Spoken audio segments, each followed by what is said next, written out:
جس کی پرمیشن نہیں ملتی۔ ایک چیز آپ نے ذہن میں رکھنی ہے کہ جب آپ یہاں پہ لیگل ہوتے ہیں تو آپ کا لیگل ٹائم پیریڈ اس وقت سے شروع ہوتا ہے جب آپ کو کام کی پرمیشن ملتی ہے، جب آپ کو نئی کے ساتھ ساتھ جو ہے وہ ٹیکس نمبر ملتا ہے جو کہ سوریزہ سوسیال سے نکلتا ہے۔ ٹیکس نمبر کی بیس پہ پھر آپ اپنا آلتا کروا سکتے ہیں، یعنی کہ کانٹریکٹ لے کے کام شروع کر سکتے ہیں۔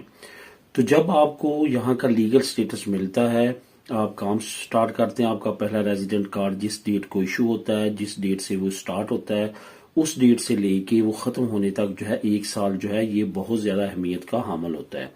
یہ نہ صرف آپ کے آگے رینیویشن کے لیے بلکہ یہاں پہ کچھ ایسے کام ہیں جن کا تمام کا دار و مدار جو ہے اسی 1 سال پہ ہوتا ہے۔ آپ اگر یہاں پہ جو ہے ریزیڈنٹ کارڈ لے لیتے ہیں، جیسے ابھی امیگریشن اوپن ہو رہی ہے تو یہاں پہ آپ کو جو پہلا کارڈ ملے گا اس میں آپ جو ہے وہ آپ کو میں نے کئی مرتبہ پہلے بھی اس پہ بات کی ہے کہ یہ کافی زیادہ رسکی کارڈ ہوتا ہے، اس پہ آپ نے بالکل بھی رسک نہیں لینا۔ اس کو آگے جب آپ نے رینیویشن تک لے کے جانا ہے تو 1 سال کم سے کم آپ کا یہاں پہ چلا ہونا چاہیے، اور اس پہ میکسیمم جتنا زیادہ ٹیکس آپ جمع کروائیں گے اتنا زیادہ آپ کو اس میں بینیفٹ ملے گا۔ یہاں پہ ایک اور چیز آپ کو بتاتا چلوں کہ کچھ دوستوں کی طرف سے مختلف کمنٹس آ رہے ہیں کہ کیا میں پہلے سال پہ یہ کر سکتا ہوں، پہلے سال پہ یہ کام کر سکتا ہوں۔ تو اس پہ میں نے یہ سوچا کہ آپ کو بتاتا چلوں کہ کون سے ایسے کام ہیں جو آپ نے پہلے سال والے کارڈ پر نہیں کرنے یا آپ کو پرمیشن نہیں ملتی۔ سب سے پہلے تو آپ کو بتاتے چلیں کہ 1 سال کے کارڈ پہ جو پہلا سال کا آپ کا کارڈ ہوتا ہے اس پہ آپ اپنی فیملی کو نہیں بلا سکتے۔ جیسے اس کی رینیویشن ہوگی تو آپ فوراً جو ہے ایلیجیبل ہو جاتے ہیں، آپ اپنی فیملی کو بلوا سکتے ہیں۔ اس کے بعد 1 سال کے کارڈ پہ آپ گھر وغیرہ جو ہے اپنا بینک سے نہیں لے سکتے۔ بینک آپ کا تمام ریکارڈ چیک کرتی ہے، ویزا لبرال چیک کرتی ہے، آپ نے کتنا کام کیا ہے، کون سا کام کیا ہے، وہ سارا ریکارڈ کم سے کم 1 سال کا جو لیگل سٹیٹس ہے وہ آپ کا یہاں پہ اسپین میں ہونا چاہیے، تبھی وہ آپ کو پرمیشن دیتے ہیں۔ اس کے بعد آپ نے کسی طرح کی بھی امداد نہیں لینی، یہ آپ لے سکتے ہیں لیکن یہ آپ کی رینیویشن میں پرابلم کرے گی، کیونکہ آپ نے ابھی 1 سال سے بھی کم عرصہ آپ کا ہوگا اسپین میں اور آپ نے ابھی سے ایوتا لینی شروع کر دی، اپلائی کرنی شروع کر دی، انگریسون میں تاڑ ہو یا کوئی بھی ہو، تو آپ جو ہے اس پہ ایلیجیبل نہیں ہوں گے۔ اگر ملتی بھی ہے تو آپ کی رینیویشن کے لیے پرابلم ہوگی۔ اس کے بعد انگریسو منیمم ویتال یا اس طرح کی کوئی بھی امداد جو ہے اس کے لیے آپ ایلیجیبل نہیں ہیں، کیونکہ آپ کا 1 سال ابھی جو ہے یہاں پہ ویزا لبرال یا آپ کا کانٹریکٹ نہیں چلا، اور نہ ہی آپ کا رینتا ڈکلراسیون ہے جس سے ان کو پتہ چل سکے آپ کی فائنینشیل کنڈیشن کیا ہے۔ تو یہ چیزیں وہ ہیں جس کا آپ نے خیال رکھنا ہے۔ اس میں چھوٹے چھوٹے اور پوائنٹ بھی ہیں جس کی وجہ سے آپ پہلے سال والے پہ وہ کام نہیں کر سکتے، لیکن وہ سیکنڈری ہیں، جو مین چیزیں تھیں وہ میں نے آپ لوگوں کے ساتھ شیئر کر دی ہیں۔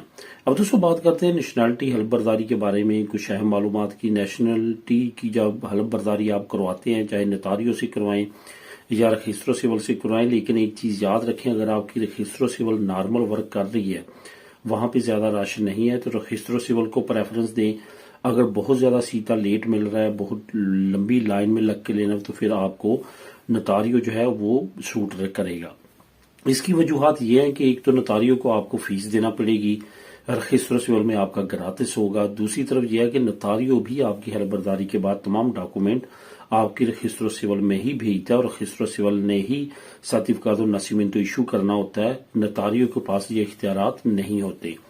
دوسری بات یہ ہے کہ نتاریو جب آپ خورامنتو کروا لیتے ہیں تو نتاریو کے پاس آپ کو جانے کی ضرورت نہیں ہوتی، پھر رجسٹر سول نے ہی آپ کا جو ہے وہ سرٹیفکیٹ ناسیمنتو ایشو کرنا ہوتا ہے۔ اس وجہ سے وہیں پہ آپ نے پتہ کرنا ہے اور انہی سے پوچھنا ہے، نتاریو آپ کو کچھ بھی نہیں بتا سکے گا۔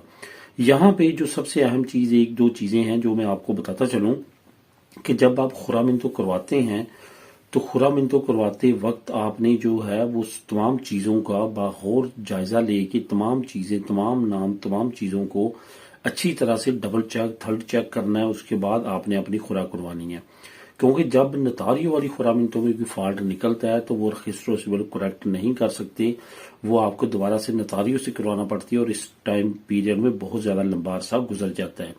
اس کے بعد بہت سارے دوستوں کی یہ ہے کہ کونسلیٹ یا امبیسی سے ہم نام کا کوئی جو ہے وہ ڈیٹیل لے کے آئیں، تو ایسا بالکل بھی اپنے طور پہ لے کے نہ جائیں جب تک رجسٹر سول آپ کو نہیں کہتی۔ 99% میں چانسز میں وہ آپ کو نہیں کہتی۔ اب دوستوں آخر میں بات کرتے ہیں انگریسو منیمم ویتال کی۔ انگریسو منیمم ویتال کی ایک نئی قسم جو ہے وہ شروع کی گئی ہے جو 18 سال سے 22 سال کی عمر کے نوجوانوں کے لیے شروع کی گئی ہے۔ آپ اس میں 577 یورو جو ہے وہ اپلائی کر سکتے ہیں اگر آپ کی مالی کنڈیشن بہتر نہیں ہے۔ یہ نوجوانوں کی مدد کے لیے اس امداد کو شروع کیا گیا ہے، کافی اچھی امداد ہے۔ اس کا کافی عرصے سے انتظار بھی تھا کیونکہ اس کی خبر تھی، لیکن ابھی اس کی اناؤنسمنٹ آ کے اس کو شروع کیا جا رہا ہے۔ اس کو آپ مزید ڈیٹیل اگر ریڈ کرنا چاہتے ہیں اس کی، تو اس کا لنک نمبر 1 آپ کو نیچے ڈسکرپشن میں مل جائے گا، جس کو آپ کلک کر کے خود بھی ریڈ کر سکتے ہیں۔ تو دوستو یہ تھی آج کی اہم نیوز اور انفارمیشن۔ ملیں نیکسٹ ویڈیو میں نئی اپڈیٹس کے ساتھ۔ اللہ حافظ۔